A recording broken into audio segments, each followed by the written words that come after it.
আমার আর ভাইপো বলছে কি জানেন, ডায়মন্ড হারবার নাম শুনেছেন? শোনেন না? বলছে একটু ডায়মন্ড হারবার দাঁড়াবো। হ্যাঁ, তোমাদের কি আছে, অভিষেক না কি আছে বলে, হ্যাঁ তার সঙ্গে দাঁড়াবো। আমি বলছি অভিষেক ছিল আমার ফেলে দিকে যা, ও সে কি দাঁড়াবি, মমতাকে দাঁড়াতে। ব্যানার্জি সাহেব, ব্যানার্জি খুদিনাঙ্কা একটা বার ঠেকিয়েছ, বাপের নাম ভুলে গেছো, লাম মারামারি হুড়ো হুড়ি লাফালাফি দাবাদাবি চারিদিকে শুরু হয়ে গেছে। হয়েছে হয়নি? আমার ভাইপোকে বোঝেন না, নাম বলতে হবে নাকি?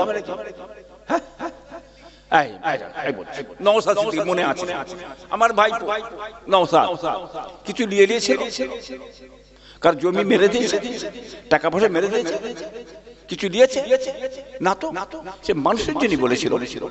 হ্যাঁ, দলিত আদিবাসী মাতোয়া তাদের জন্য জানিয়ে কথা বলছে না, এটা দিতে হবে, এদের প্রাপ্য, আমাদের পাওনা, মৌলিক অধিকার আমাদের দিতে হবে, চাকরি শিল্প কর্ম এসব দিতে হবে। ব্যাস মাথা খারাপ হয়ে গেল। একটা বিধায়ক তাকে সহ্য করতে পারলে না, এদের মাথা খারাপ হয়ে গেল। হ্যাঁ, ভরে দিলে, মনে করলে বিরাট বাদ কাজ করে ফেলেছি, আর যাই কোথা ভরে দিচ্ছি। আরে ভরে দিয়ে কি করবি? বাঘের বাচ্চা, শিয়ালের বাচ্চা নয়, বাঘের বাচ্চা। কোরেশ খানদান, কোরেশ খানদানের বিলার আছে ওর মধ্যে, মনে রেখে দিও, সময় যেন অপেক্ষা করো। আমার আর ভাইপো বলছে কি জানেন, ডায়মন্ড হারবার নাম শুনেছেন? শোনেন না? বলছে একটু ডায়মন্ড হারবার দাঁড়াবো। হ্যাঁ, তোমাদের কি আছে, অভিষেক না কি আছে বলে, হ্যাঁ তার সঙ্গে দাঁড়াবো। আমি বলছি অভিষেক ছিল আমার ফেলে দিকে যা, ও সে কি দাঁড়াবি, মমতাকে দাঁড়াতে বল, মমতাকে দাঁড়াতে বলবো, কেমন মায়ের দুধ খেয়েছে একবার দেখি। আর ভাইপো আমার অল্প বয়স, 28, 26, 28, 30 বছর বয়স, দাঁড়া দেখি কত ধানে কত চাল, একবার দেখা যাক। ভুল হচ্ছে আমার, বলা ভুল হচ্ছে, দেখা যাক। লড়বো তো বাঘের সঙ্গে লড়বো, বাঘের বাচ্চা বাঘের লড়বে, বুঝলেন না? বুঝতে পেরেছেন বাবা? ইজ্জত কে দেয়? আল্লাহ দেয়, বুঝলেন না? আল্লাহর ভরসায় দাঁড়াও। আমার গাছ থাকবে, আমার গাছ, ভারতবর্ষে আমাদের গাছ থাকবে, তোমাদের গাছ থাকবে কেন? হ্যাঁ, টুপিওয়ালাদের গাছ থাকবে কেন? দাড়িওয়ালাদের গাছ থাকবে কেন? আমার গাছ থাকবে, অন্য কারো গাছ থাকবে না। মুসলমানের গাছ থাকবে কেন? আমার গাছ থাকবে। বাহ, বেশ গণতন্ত্র রাষ্ট্র। কি বুঝতে পারছেন না? ভারতবর্ষে জাতি ধর্ম বর্ণ নির্বিশেষে সব ধর্ম থাকবে, সব ধর্মতে দাঁড়াবার অধিকার আছে, কারণ আটকাবার অধিকার নেই। কি ভেবেছো তুমি? সে দাঁড়াতে পারে, মানুষের জন্য দাঁড়াতে পারে, সমস্ত জাতির জন্য সে দাঁড়াতে পারে। হ্যাঁ, আমার গাছ থাকবে, সবার গাছ থাকবে। আইসেন গাছ থাকলে কলজে চরচর করছে, ওটা থাকবে না, আটকাও, বন্ধ করে দাও। কেন থাকবে না গাছটা? ওটাও তো গাছ থাকবে। এই কথা ভুল বলছি বাবা, বুঝতে পারছেন না? নিশ্চয়ই থাকবে। হ্যাঁ, কি ভাবছেন? হলো কি, দিলেন কি, পেলুন কেমন? তুমি খেয়ে ধ্বংস করে উড়িয়ে দিলে, কিছু দিলে না, আর ন্যায় কথা বললে তোমার গায়ে লাগছে। কে বলবে? জনগণ যেন বলবে কে? মানুষের জন্য বলবে কে? আমার অধিকার জন্য বলবে কে? ওই মোল্লা মৌলী বললে হবে?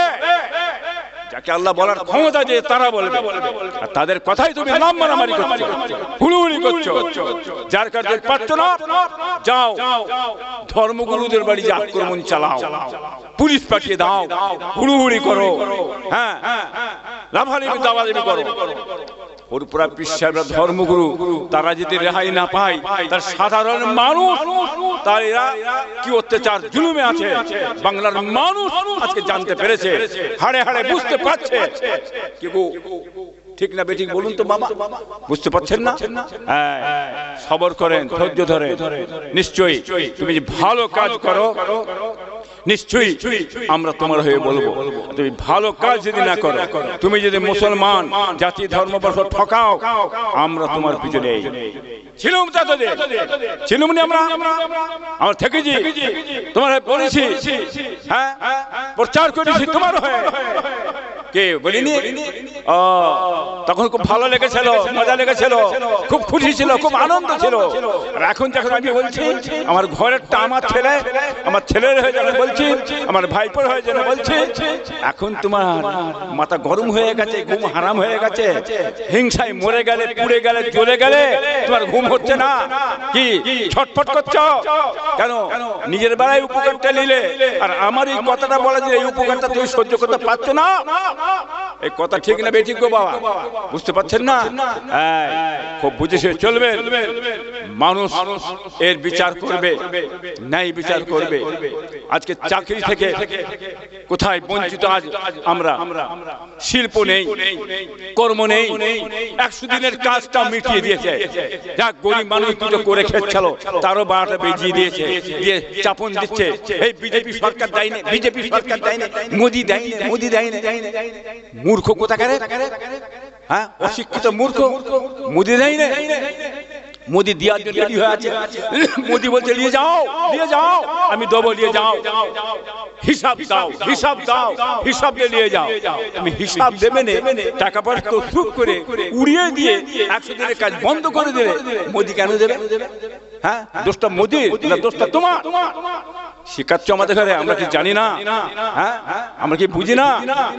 অতএব সাবধান, জ্ঞানীগুণী মানুষ, শিক্ষিত মানুষ খুব বুঝে চলবেন।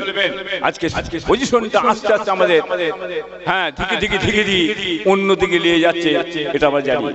তোমরা দুজনে কোথা আছো, হ্যাঁ বুঝতে পারছেন না? ওইদিকে দিল্লি একজন আর পশ্চিম বাংলায় যাও, পান্তা ভাত আর গরম ভাত, পান্তা ভাত আর গরম ভাত, ঠিক ঠিক না বেঠিক? বোঝেন তো নাকি? ভাতটা দুটিতে নাকি পান্তা ভাত আর গরম ভাত, দুটি ভাত। হ্যাঁ, 1 ফুল আর 3 ফুল, 1 ফুল আর 3 ফুল, দুটোই ফুল কি বাবা, ঠিক নাকি? সাবধান, আল্লাহুম্মা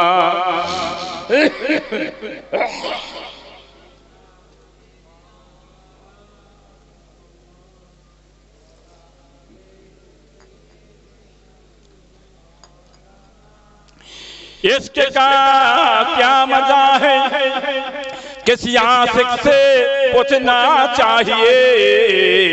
इसके महबूबे खुदा दिल जैसे हासिल नहीं, लाखों मोमिन हो मगर ईमान में कामिल नहीं। अल्लाहुम्मा सल्ली अला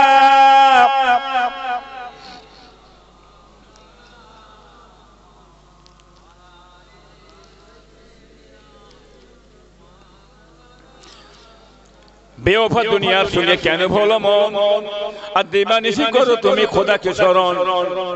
গোনায় ডুবিয়া গেলি ওরে বেশরম, কিয়ামতের দিন বলে না করিনি গম। পানি পানি করে তুমি পুড়ে খাবে খাবি, আর ওরে সানে তাড়াতাড়ি দেবে তালা চাবি। মালিকের মত তোর রূহ যাবে লিয়া, ঘরওয়ালা করে দাঙ্গা ভাগর লাগিয়া। ধড় হইতে বলবুদ যাইবে উড়িয়া, সোনার দুধ নেবে পোকাতে খাইয়া। তোর ধনে অন্য জনে উড়াবে ভার, তুমি তো মাটিতে হবে খোরাক পুকার। আল্লাহুম্মা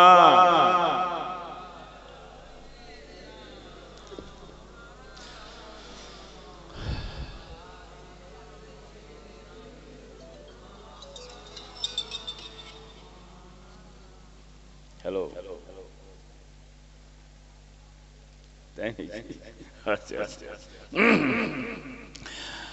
বাবাজি ভাইরা, দোস্তরা হুঁশিয়ার হবেন, সাবধান হবেন। ধমকানি চমকানি দিয়ে ইব্রাহিম পীর সাহেবকে রোকা যাবে না। ধমকানি চমকানিটা অন্য জায়গায় দেবেন। কথা বুঝলেন না? আমি খুব ভালো বুঝি, কথা বুঝলেন না? আমি আপনার দাদা পীরের বংশধর আওলাদার, ছোট হুজুরের বেটা। এই মঞ্চে খালি বসে ওয়াজ করি তা ভাববেন না।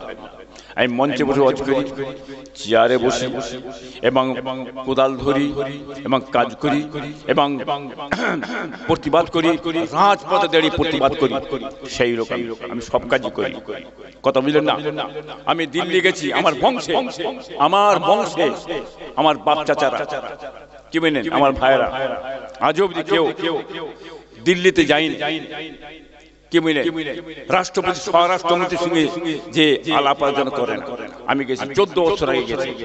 হ্যাঁ, বুঝলেন না? রাষ্ট্রপতি, স্বরাষ্ট্রমন্ত্রী, বুঝলেন, রাজনাথ সিং, কি মানে, বুঝলেন না? স্বরাষ্ট্রমন্ত্রী রাজনাথ সিং আর রাষ্ট্রপতি প্রণব মুখার্জি দুবার করে গেছে। এই বাংলার জন্য গেছে, 52 জন লোক মেরে গেছেন। যন্ত্র মন্ত্র বলে একটা জায়গা আছে বাবা দিল্লি, সেখানে যে বক্তব্য আমি দিয়েছি, বড় নেতা, বড় শিক্ষিত, কি মানে, যে বক্তব্য দিয়েছে। আবার কলকাতা রাজপথে, হ্যাঁ, বড় হলে বক্তব্য দিয়েছেন। কত দিন সেই লোক, কত দিন না। এখন বাবাজি সবসময় ছুটতে পারছি না, বয়স তো হচ্ছে, কি গো, বুঝতে পারছেন না? হ্যাঁ, সবসময় ছুটতে পারছি না। আর দিনের বেলায় বেরোনো খুব শক্ত ব্যাপার। আপনাদের সকলের দোয়া, আপনাদের মুরব্বীর দোয়া, আমার পীর মুর্শিদ আব্বাজান দাদাজান দোয়াতে সকাল হলে বাইরে বসতে হয়, সারাদিন কেটে চলে যাই বাবা। হ্যাঁ, সেই 4টে দুপুরের ভাত 4টের সময় খেতে হয়। এত লোকের চাপ। এই গত রবিবারে এত লোকের চাপ, আপনার দাদা পীরের দোয়াতে ভাই যান। হ্যাঁ, চিন্তা করতে পারবেন, উঠবার সময় পাইনি। হ্যাঁ, মানুষ এসে হুড়োহুড়ি করছে, কি বুঝলেন? আল্লাহ যতটুকু পারা যায় খেদমত করান। লোকজন প্রায় 200-250 লোক, তাদের খাওয়ার ব্যবস্থা করতে হয়েছে। কথা বললেন না? মাশাআল্লাহ। এটা কার দোয়া? কার দোয়া? দাদার দোয়া। কার দোয়া বাবা? দাদার দোয়া। হিংসা করে, কি বুঝলেন? হ্যাঁ, হুড়োহুড়ি করে কিছু হবে না। ইজ্জত কে দেয়? ইজ্জত আমার আল্লাহ দেয়। যত এরা লাড়ালাড়ি করছে ভাইজান, আর লোক তত হুড়ুহুড় করছে, কি বুঝলেন? রুখটার পাচ্ছেন না আপনি। ইনশাআল্লাহ এটা আমার দাদার দোয়া থাকলে কিছু করতে পারবে না। আপনারা মাশাআল্লাহ জ্ঞানী মানুষ, শিক্ষিত মানুষ আছেন। আপনারা মায়ের দোয়া নেন, বাপের দোয়া নেন, পীরের দোয়া নেন। ইনশাআল্লাহ আল্লাহ বরকত দেবে, আল্লাহ হেফাজত করবেন, জানে মালে ইজ্জত হবে। খবরদার, একটা কথা বলে যাই, খুব বুঝে চলবেন। মা বাপের সঙ্গে খবরদার আপনারা বিয়াদবি করবেন না। খবরদার, যদি চলার পথে কোন রকম ভুল বিভ্রান্তি হয়ে যায়, বাপের হাতে ধরে পায়ে ধরে মাপ চেয়ে নেবে। আল্লাহ রাসূল বলছেন, তোমরা এমন ব্যবহার করো না মায়ের সঙ্গে, বাপের সঙ্গে, মায়ের কিংবা বাপের মুখ থেকে উহ উহ বলে শব্দটা না বেরিয়ে যায়, তাহলেই সর্বনাশ। মাকে কাঁদাবে। হ্যাঁ, জাহান্নামে কোথা খুঁজছো? কোথা জাহান্নামে খুঁজতে গেছো? কোথা জান্নাত খুঁজতে গেছো মিয়া সাহেব? হ্যাঁ, জাহান্নাম তোমার বাড়িতে বসে আছে আর জান্নাত তোমার বাড়িতে আছে। তোমার মা বাপ তোমার জন্য জাহান্নাম, আর তোমার মা বাপই হচ্ছে তোমার জন্য জান্নাত। বলুন সুবহানাল্লাহ। জোরে হবে না? জোরে হবে না? মায়ের মন খুশি করবে, সন্তুষ্টি করবে। মা দোয়া চাইবে, আল্লাহ আমার ছেলেকে জান্নাত দাও, আল্লাহ এর নসিবকে বড় করো, আল্লাহ রহমত দাও, জান্নাত দেবে। আর মা বদদোয়া করবে, বাবা উপায় নেই, সিধে জাহান্নামে ঢুকে যেতে হয়। বাবাজিরা, এই ভুল কাজ করবেন না আপনারা। চলার পথে অনেক কিছু হয়ে যায়। হ্যাঁ, ভুল বুঝাবুঝি যদি হয়, বাপের হাতে ধরো, পায়ে ধরো, মাপ চাইলে নিশ্চয়ই ইনশাআল্লাহ বাম্মা কি করে মাপ করে দেবে। কি বাবা, ঠিক তো নাকি? যাই হোক, বেশি লম্বা চড়া করছি না বাবা। হকুল্লাহর গুনাহ, হকুন্নাস, হকুল্লাহ, খোদার কাছে গুনাহ করেছো, আল্লাহর কাছে মাপ চাও, আল্লাহ মাফ করবেন। হ্যাঁ, নামাজ পড়ো না, রোজা রাখো না, খোদা ভুল করেছি, আল্লাহ মাফ করো। আল্লাহ ইচ্ছা করে মাফ করতে পারেন, আবার আল্লাহ ইচ্ছা করে জেল মেয়াদ খেতে আল্লাহ আপনাকে জান্নাত দিতে পারেন। আর হকুন্নাস, হকুন্নাস, হকুন্নাস, গুনাহ মাফ হবে? তাই মাফ হবে না, কেউ মাফ হবে না। যেখানে চলে যাও, পৃথিবীর প্রান্তে চলে যাও, এ গুনাহ মাফ হয় না। স্বয়ং আল্লাহ বলছেন, আমি হকুন্নাসের গুনাহ আমি আল্লাহ মাফ করি না। কি বুঝলেন? কি হবে, কি করেছো খেয়াল করুন, চিন্তা করুন। হ্যাঁ, মানুষের অত্যাচার করেছো, জুলুম করে মেরেছো, কেটেছো, দিয়েছো, তোমার ঠিকানা হবে জাহান্নাম। কেউ তোমাকে বাঁচাতে পারবে না। হারামখোর, হারামখোর, হারামখোরের ইবাদত বন্দেগী আমার আল্লাহ কবুল করে না। হালালখোর, হালালখোরের ইবাদত আমার আল্লাহ কবুল করে। এই কথা ঠিক তো নাকি বলুন? হ্যাঁ, গ্রামে কি হারাম খেতেন না খেতেন সে আমাকে বলতে হবে। যেটা নিজের মন খেয়াল করুন, হালাল খেতেন কি হারাম খেতেন। অতএব হারাম খেয়ে জাহান্নামে যাবেন না। মানুষ অত্যাচার জুলুম করে কষ্ট দিয়ে যেন অকুন্নাসের গুনাহ করে জাহান্নামে যাবেন না। চুয়া মুড়ি খাও শুকনো রুটি খেয়ে ইমানের সঙ্গে মরো। হ্যাঁ, কুরমা কেলিয়া খেয়ে হারাম খেয়ে হ্যাঁ জাহান্নামের কাঠ হবেন না। খবরদার, জ্ঞানী গুণী মানুষ আছেন, শিক্ষিত মানুষ আছেন আপনারা, মাশাআল্লাহ। আমার আর কিছু বলার নেই। হ্যাঁ, এটা বুঝে চলবেন। জীবনে কোনদিন হকুন নাসের গুনাহ আপনারা করতে যাবেন না। আসেন।